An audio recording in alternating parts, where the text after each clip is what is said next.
Hi hello అండి, అందరికీ నమస్తే. Welcome to my channel. AP రాష్ట్ర వ్యాప్తంగా ఉన్నటువంటి ఎవరైతే ఈ పెన్షన్దారులు అంటే బోకస్ పెన్షన్ పొందుతూ ఉంటారో వారందరికీ సంబంధించి ఇప్పుడే వచ్చిన తాజా అప్డేట్ అది ఏంటి అనేది తెలుసుకోవాలి అని అనుకుంటే ఎవరైతే ఈ వీడియోని చూస్తున్నారో చివరి వరకు చూసి నా వీడియో కనుక నచ్చితే ప్లీజ్ ఒక చిన్న లైక్ చేయండి అండ్ సబ్స్క్రైబ్ చేసుకోండి.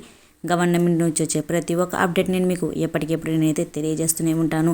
ఇటువంటి పెన్షన్దారులకు సంబంధించి ఎటువంటి ఒక అప్డేట్ వచ్చినా కూడా నేను మీకు ఎప్పటికెప్పుడు నేనైతే తెలియజేస్తూనే ఉంటాను.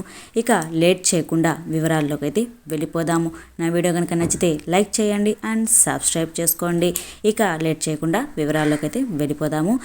ఏపీ రాష్ట్ర వ్యాప్తంగా ఎవరైతే ఈ బోకస్ పెన్షన్ అనేది పొందుతూ ఉంటారో వారందరికీ సంబంధించి ఇప్పుడే వచ్చిన ఒక తాజా అప్డేట్ అది ఏంటి అనేది చూసుకుంటే, వైసీపీ ప్రభుత్వ హయాంలో ఎవరైతే అక్రమంగా తప్పుడు సదరం సర్టిఫికేట్లు పెట్టుకొని ఈ పెన్షన్ పొందుతున్న వారు ఎవరైతే ఉన్నారో వారి గుండెల్లో రైళ్లు పరిగెడుతున్నాయి.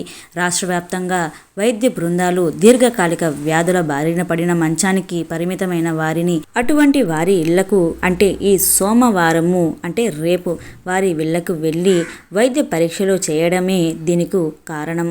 ఈ ప్రక్రియలో ఇప్పటికే పూర్తయిన డాక్టర్ బిఆర్ అంబేద్కర్ కోనసీమ జిల్లాలో ఖజానాకు నెలకు 27 లక్షల చొప్పున ఆదా అవుతుంది.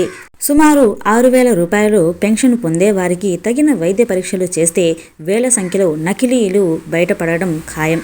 మిగిలిన 25 జిల్లాల్లో ఇలాంటి పరిస్థితులే నెలకొనే అవకాశాలు ఉన్నాయి. బోకస్లను ఏరివేయడం ద్వారా కోట్లల్లో ప్రజాధనం ఆదా కానుంది. కోనసీమ జిల్లాల్లో బయటపడిన లోపాలను రాష్ట్ర ప్రభుత్వము ఇతర జిల్లాలకు తెలియజేసింది.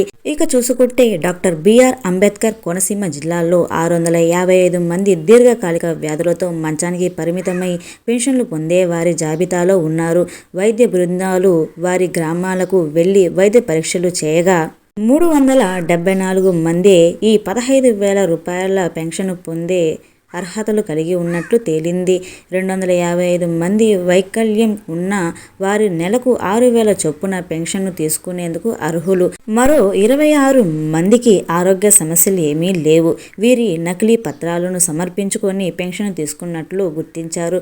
పెన్షన్ మొత్తం పెంచిన అనంతరము 130 మంది తమను 15,000 రూపాయల జాబితాలో మార్చాలని చెప్పి విజ్ఞప్తించారు. దీంతో పాటు పెన్షన్దారుల్లో అనర్హులు ఉన్నట్లు ఆరోపణలు వచ్చాయి.